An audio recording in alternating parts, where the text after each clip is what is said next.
আসসালামু আলাইকুম প্রিয় দর্শক, আপনাদেরকে আজকের বিজনেস টকে স্বাগত জানাচ্ছি। আজকের আলোচনায় আমাদের সাথে অতিথি হয়ে এসছেন এসএমই ফাউন্ডেশনের মাননীয় চেয়ারপারসন জনাব মোহাম্মদ মুশফিকুর রহমান। আপনাকে আমরা স্বাগত জানাচ্ছি। আমরা আজকের এই আলোচনার মধ্য দিয়ে এই এসএমই ফাউন্ডেশনের লক্ষ্য, উদ্দেশ্য, কর্ম এবং কোথায় কোথায় প্রতিবন্ধকতা আছে, কি করলে এই লক্ষ্য আদায়ে বা লক্ষ্য অর্জনে এগিয়ে যাওয়া যাবে বাধাহীনভাবে, সে বিষয়গুলো নিয়ে আলোচনা করব।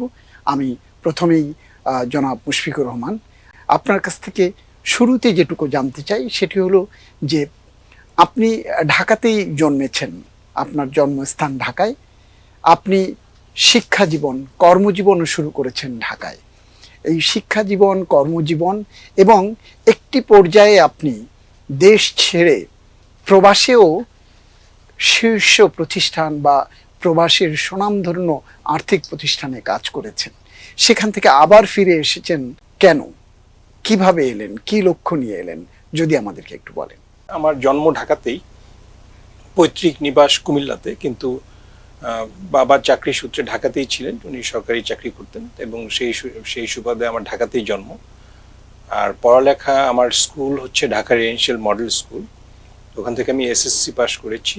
এরপরে এইচএসসি নটরডেম কলেজ থেকে, আর তারপরে আমি ঢাকা ইউনিভার্সিটির আইবিএ থেকে এমবিএ করার পরে বাংলাদেশে এবং আপনি যেভাবে বললেন যে মার্কিন যুক্তরাষ্ট্রে বিভিন্ন ব্যাংকে কাজ করেছি। প্রায় 30 বছর ধরে আমি বিভিন্ন ব্যাংকে কাজ করছি।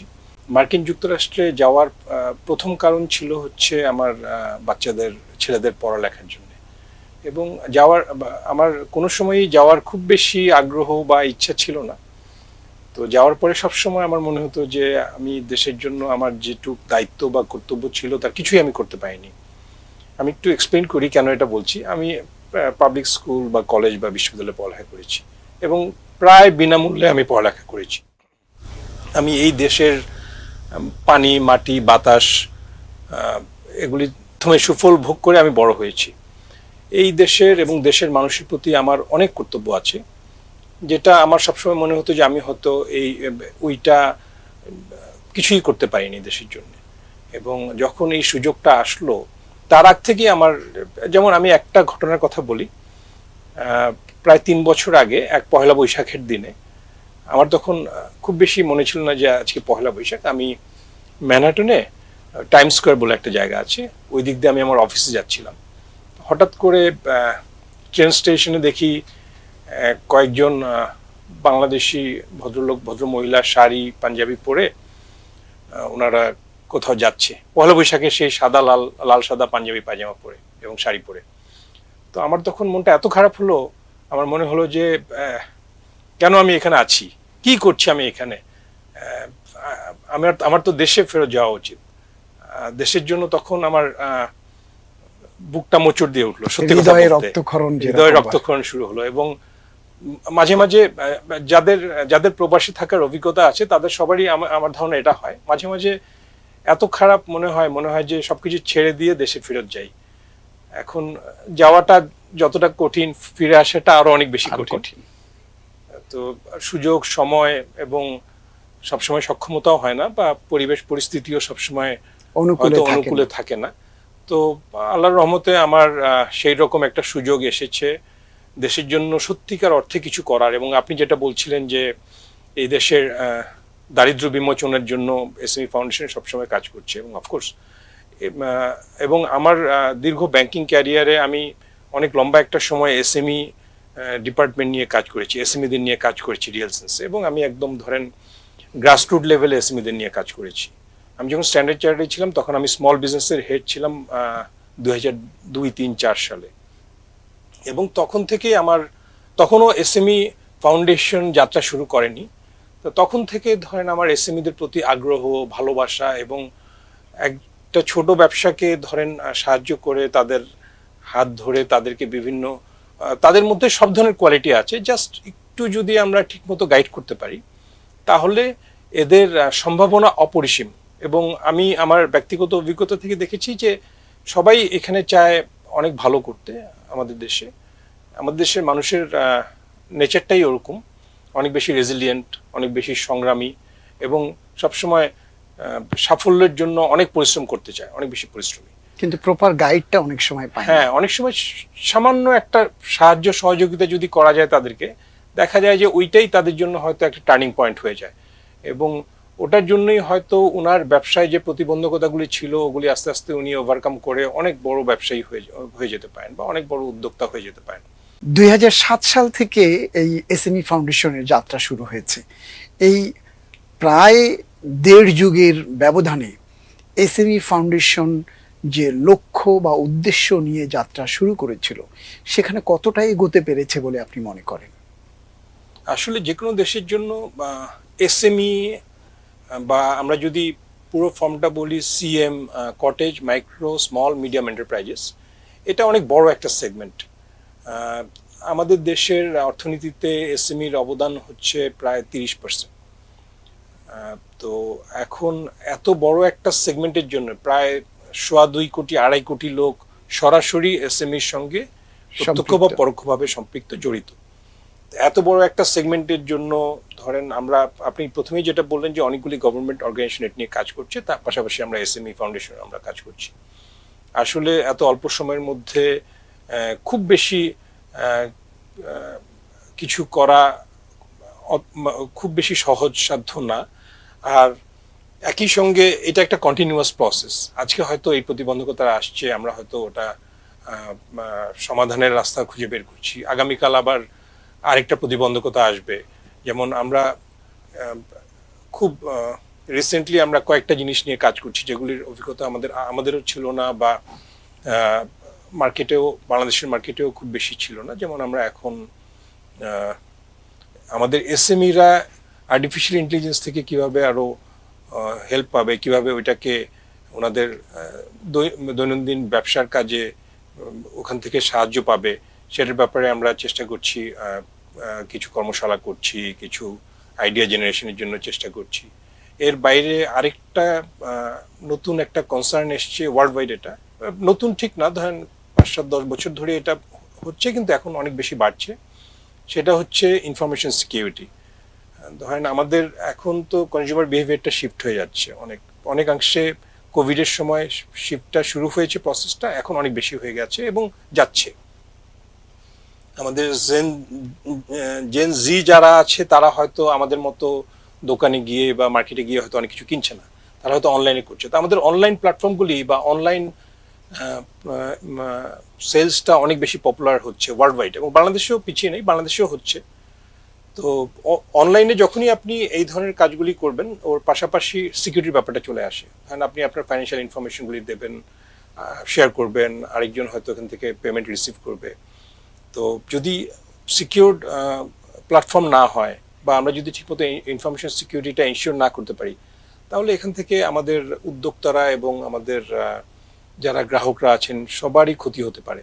তো এইটাও একটা রাইজিং কনসার্ন। মানে আপনি কি বলছেন ডিজিটাল সিকিউরিটির কথা বলছেন? জি। তো আমরা ওই অ্যাসপেক্টও আমরা কাজ করছি। তো এগুলি আমাদের এখন বার্নিং ইস্যুস।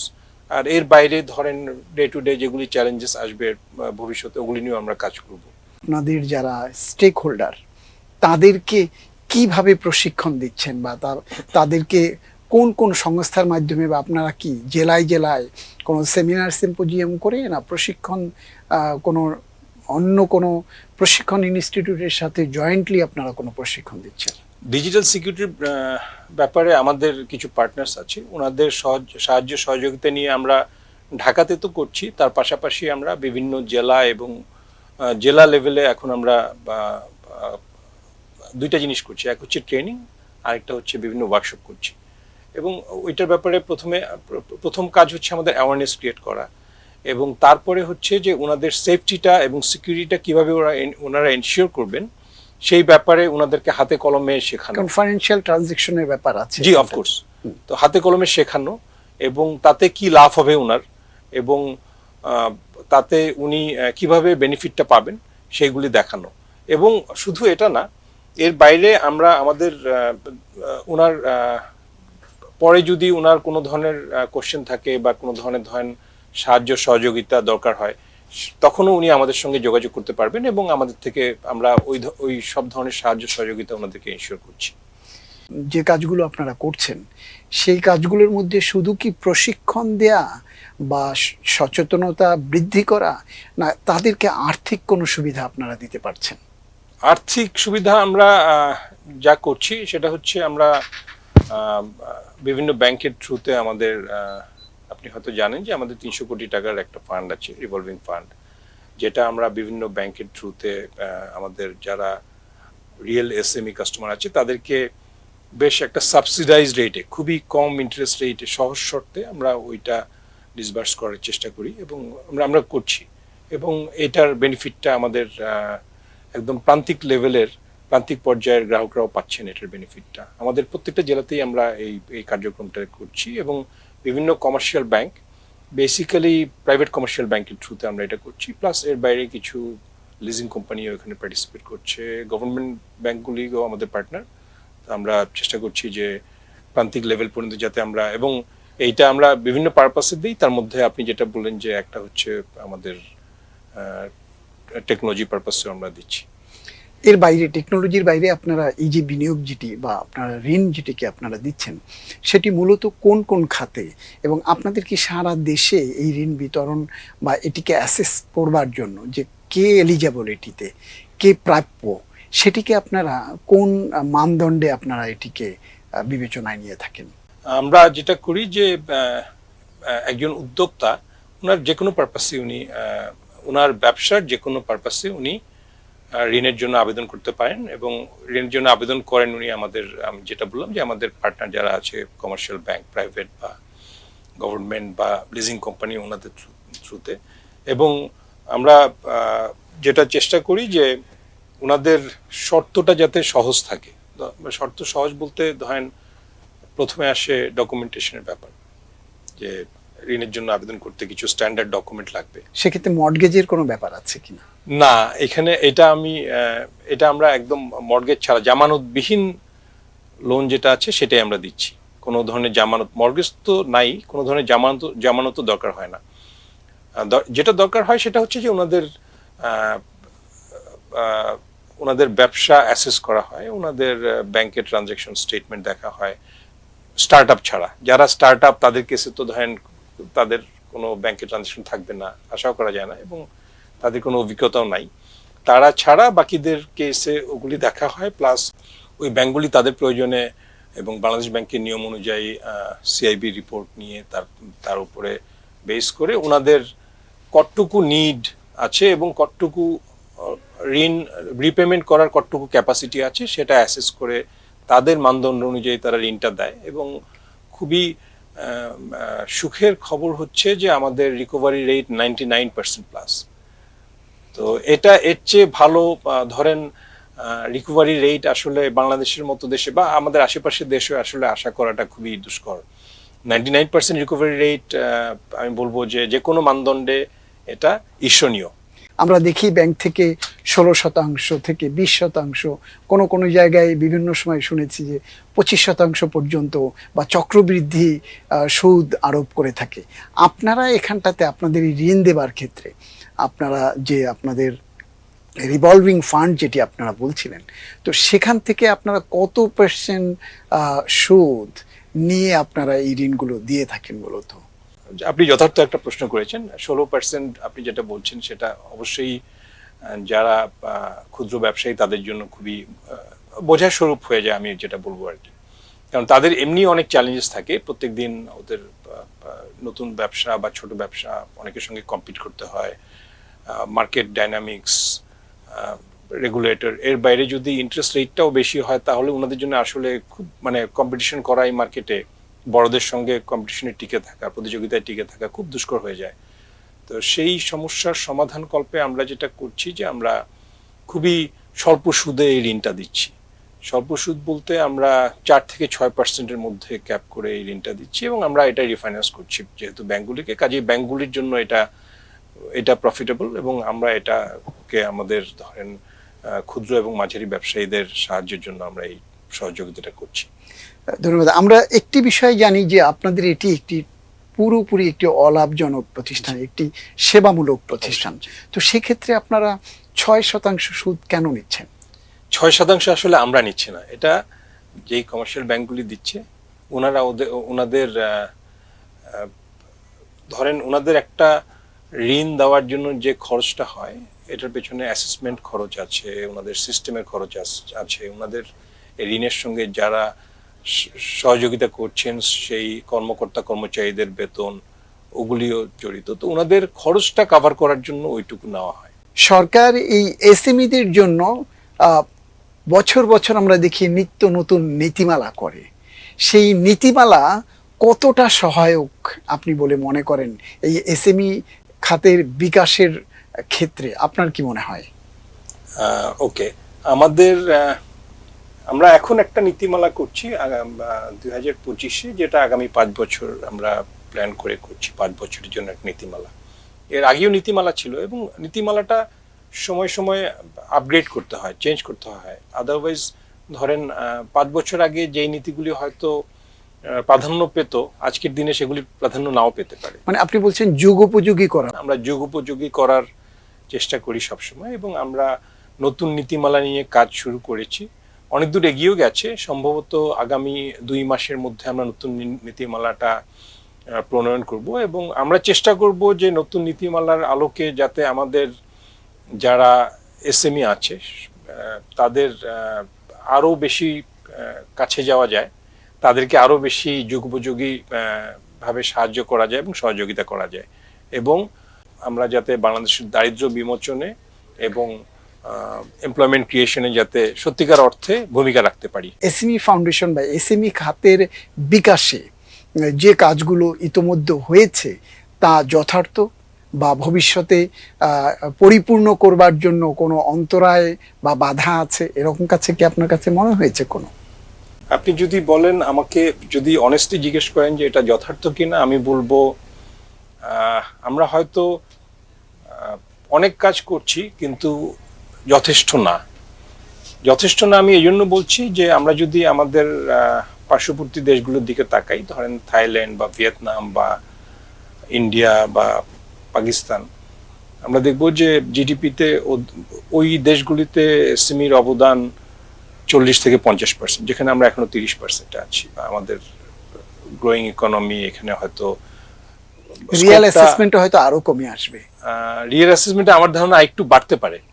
কেন বলছি আমি? কারণ আমাদের এখানে অনেক ইনফর্মাল ব্যবসা আছে যেটা হয়তো আমরা ঠিক মতো এসএমইতে কাউন্ট করছি কিনা ওইটা নিয়ে আমাদের অনেক সময় একটু হয়তো, ধরেন আমি একটা উদাহরণ দেই, যারা যেই মহিলা রাস্তার পাশে, যেই ভদ্রমহিলা পিঠা বিক্রি করছে, বা 300 ফিট রাস্তার পাশে যে ভদ্রমহিলা হাঁস রান্না করে বিক্রি করছেন, উনারা তো এসএমইতেই পড়বেন, কিন্তু আমরা হয়তো উনাদের হয়তো ট্রেড লাইসেন্স নাই, কোথাও রেজিস্ট্রেশন নাই, কোনো ট্রেড বডি। তাদের কি আপনাদের সেবার আওতায় আনতে পেরেছেন?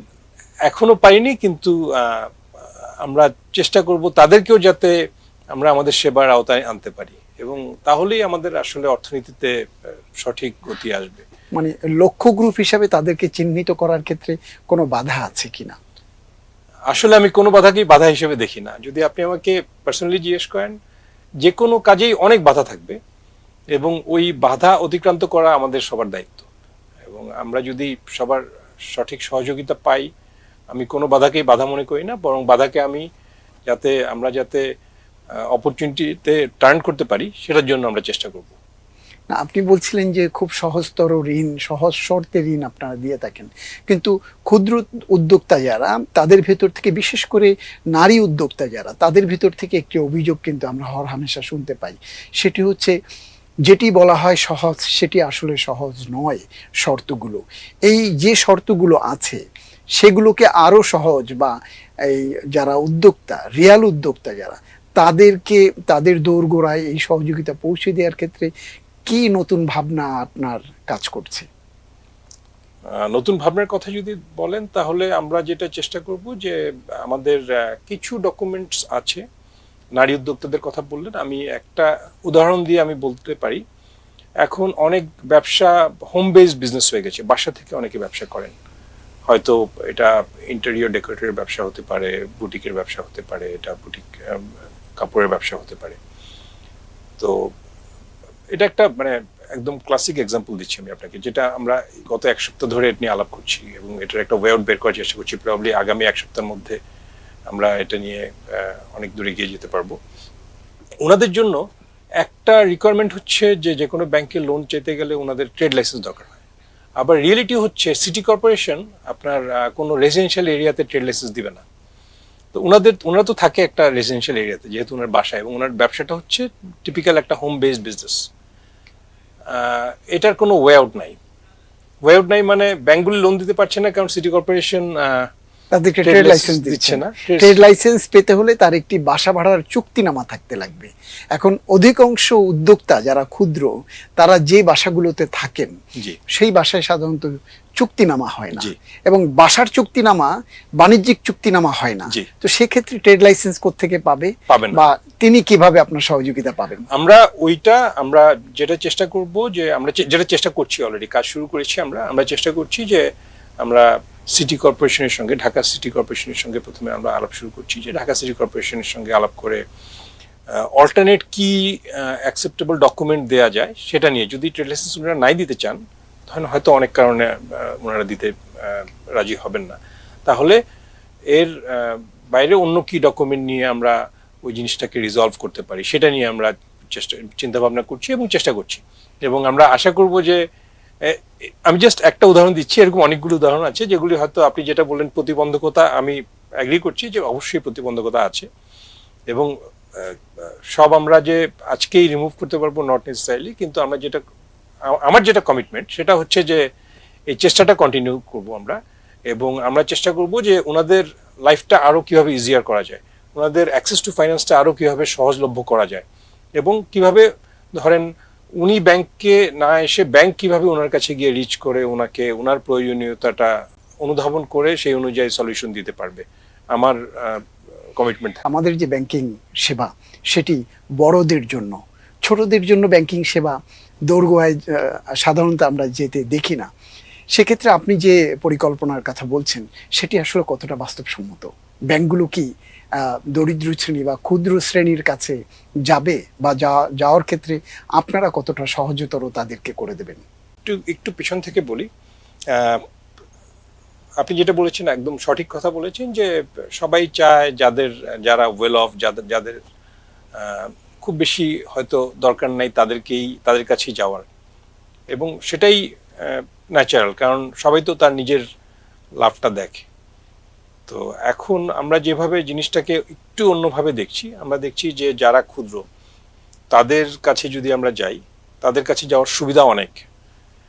এক হচ্ছে, ধরেন আপনি একজন কমার্শিয়াল ব্যাংকার, আপনার যদি বড় 5 জন কাস্টমার থাকে, এবং এই 5 জন কাস্টমার তো আসলে বাড়ছে না বছর বছর, এই 5 জন কাস্টমারকেই হয়তো টার্গেট করছে আরো 50টা ব্যাংকের আরো 500 জন কর্মকর্তা বা কর্মচারী। এরকম একটা মার্কেট হয়ে যাচ্ছে যেখানে ওই 5 জন ডিসাইড করবে যে ওনাদেরকে আপনি কি সার্ভিস দেবেন বা ইন্টারেস্ট রেট কি হবে, এবং ওদের বার্গেন পয়েন্টটা অনেক বেটার, ওনারা অনেক বেটার অফ বার্গেন পয়েন্ট থেকে। আর প্লাস আরেকটা জিনিস আমি এইভাবে দেখি যে এটা হচ্ছে একটা কনসেন্ট্রেশন রিস্ক। আপনি ওই 5টা ব্যবসার উপরে আপনার অনেক টাকা দিচ্ছেন, তো ওই 5টা ব্যবসার একটা যদি আপনার ব্যাড হয়, আপনার 20% চলে যাবে, যদি 2টা ব্যাড হয় 40% গন চলে যাবে। একই সঙ্গে আপনি যদি ক্ষুদ্র মাঝারি ওই সেগমেন্টে যদি আপনি ফোকাস করেন, তাহলে আপনি আপনার ইনভেস্টমেন্টটাকে অনেক বেশি ডাইভার্সিফাই করে ফেলছেন। আপনি হয়তো 500টা ব্যবসাতে আপনি ইনভেস্ট করছেন, লোন দিচ্ছেন, এবং 500টা ব্যবসাতে আপনি আপনার টাকাটা ডাইভার্সিফাই করছেন। এতে যেটা সুবিধা, এক হচ্ছে ওনারা আপনাকে ডিকটেট করতে পারছে না, কারণ ওনাদের হয়তো অ্যাক্সেস টু ফাইন্যান্স অত ইজিয়ার না অন্য ব্যাংকে। 2 হচ্ছে, উনি আজকে হয়তো ছোট আছে কিন্তু কালকে মাঝারি হবে, পরশু বড় হবে, এবং প্রথমে যে আপনি ওনাকে ব্যাংকে অ্যাক্সেসটা দিয়েছিলেন ওটা উনি সবসময় মনে রাখবে। এটা আমার পার্সোনাল এক্সপিরিয়েন্স, 30 বছর পরেও আমাকে মনে রেখেছে অনেক কাস্টমার আছে, এবং ওনারা আপনার লয়াল কাস্টমার বেস হবে। ওনারা মনে রাখবে যে আপনি কোনো এক সময়, যখন ওনারা খুব ছোট ছিল, কোনো ব্যাংকে উনি সাহায্য পায় নাই, কোনো ব্যাংকে উনি অ্যাক্সেস পায় নাই, তখন আপনি ওনাকে একটা ছোট লোন দিয়েছিলেন, এবং এক সময় আপনার ব্যাংকের উনি একজন লয়াল কাস্টমার হিসেবে থাকবে, এবং আপনার সঙ্গে একজন স্ট্রং পার্টনার হবে উনি।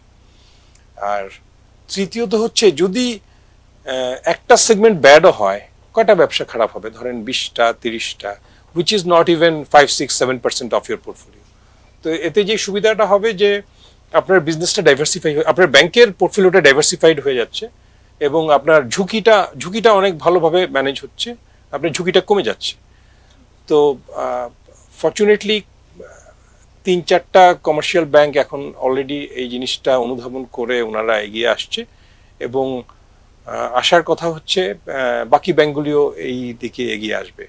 আর যেটা বললেন আপনি যে বড়দের মার্কেটটা তো খুবই স্যাচুরেটেড, আর ওইটা তো খুব বেশি গ্রোথের প্রসপেক্ট নাই।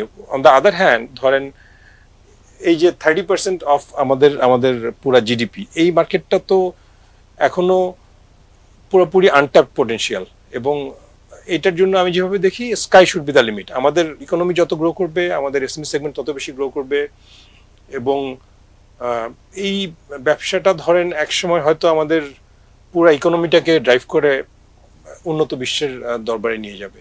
আপনি যাদেরকে গ্রো আপ করবার জন্য অর্থায়ন করছেন, ব্যাংকের মাধ্যমেই করছেন, তাদের যে পণ্য সেটিকে বাজারজাত করা বা বিশ্ব বাজারে পৌঁছে দেয়া বা বাজার বহুমুখীকরণ করার ক্ষেত্রে আপনাদের কোনো উদ্যোগ আছে কিনা? বাজার বহুমুখীকরণটা খুবই ইম্পর্টেন্ট একটা জিনিস। আমরা যদি ডাইভার্সিফাই না করি বা বহুমুখীকরণ না করি, তাহলে আমাদের প্রোডাক্টের মার্কেটটা আস্তে আস্তে স্যাচুরেটেড হয়ে যাবে এবং একসময় আমরা হয়তো প্রতিযোগিতামূলক বাজারে যেতে পারবো না। তো বহুমুখীকরণের জন্য আমরা যেটা করছি, আমরা সবসময়ই আমাদের এন্টারপ্রেনিয়রদের জন্য, আমাদের যারা উদ্যোক্তা আছে তাদের জন্য আমরা ট্রেনিং, ওয়ার্কশপ এগুলির ব্যবস্থা করছি। একটা উদাহরণ দিতে পারি আমি, ধরেন আমাদের মিরপুরে বানারসি পল্লী, ওনারা হয়তো গতানুগতিকভাবে শাড়ি বানাতেন। তো আমরা ওনাদের প্রোডাক্ট ডাইভার্সিফিকেশন বা বাজার বহুমুখীকরণের একটা উদ্যোগ হিসাবে আমরা আমাদের কিছু ডিজাইনারের সঙ্গে আমরা ওনাদের সাহায্য নিয়ে ওনাদের ওই বেনারসি বা কাতান ওইটা দিয়ে আরও কি কি প্রোডাক্ট বানানো যায় তার কিছু ওয়ার্কশপ করেছি এবং ওয়ার্কশপের পরে আমাদের বেনারসি পল্লীর ব্যবসায়ী যারা উদ্যোক্তা যারা আছেন তারা খুবই খুশি, কারণ এবং তারা সবগুলি প্রোডাক্টের একটা করে স্যাম্পল নিয়ে এসেছিলেন। তার মধ্যে আপনি শুনলে অবাক হবেন যে তার মধ্যে ধরেন ডায়েরির কভার আছে যেটা বেনারসি বা কাতান দিয়ে বানানো, পর্দা বানানোর চিন্তা করছে ওনারা ইভেন টাই বানিয়ে নিয়ে এসছে আমার জন্য একটা, মানে খুবই আমি খুবই খুশি হয়েছি ওটা দেখে। টুপি, প্রেয়ার ক্যাপ ওইটা বানাচ্ছেন ওনারা। তারপরে এরকম টেবিল ম্যাট, রানার, অনেক ধরনের ডাইভার্সিফিকেশনে যাচ্ছেন এবং ডাইভার্সিফিকেশনে যেতে পারলে আমাদের ধরেন লোকাল মার্কেটের পাশাপাশি গ্লোবাল মার্কেটেও আমাদের ওই প্রোডাক্টগুলি পাঠানো অনেক ইজিয়ার হবে এবং অনেক। কিন্তু যতক্ষণ পর্যন্ত এক্সপোর্ট ডাইভার্সিফিকেশনে আপনি না যেতে পারবেন, বিশ্ব বাজারে আপনি এই উদ্যোক্তাদেরকে সামিল না করতে পারবেন, ততক্ষণ পর্যন্ত তাদের অগ্রযাত্রা কতটুকু আপনি সফলতা আশা করেন? না, আপনি যেটা বলেছেন অ্যাবসলিউটলি 100% ঠিক। আমি যদি ওই পার্টগুলি না করতে পারি তাহলে কোনো অবস্থায় সফল হতে পারবো না। ওইগুলি করার জন্য আপনার বিশ্ববাজারে যাওয়ার জন্য আমরা যেটা করছি যে আমরা বিভিন্ন দেশে আমরা ওইখানে প্রদর্শনী বা মেলায় অংশগ্রহণের জন্য আমরা ওনাদেরকে স্পন্সর করছি এবং আমরা সময় সময় ওনাদেরকে পাঠাচ্ছি বিভিন্ন মেলায় অংশগ্রহণের জন্য। ওনারা ওনাদের প্রোডাক্ট নিয়ে, ওনাদের সার্ভিস নিয়ে ওই মেলাগুলিতে অংশগ্রহণ করছে এবং ওইখানে অনেক বায়ারদের দৃষ্টি আকর্ষণ করতে সমর্থ হচ্ছেন এবং অনেক কিছু এক্সপোর্ট হচ্ছেও।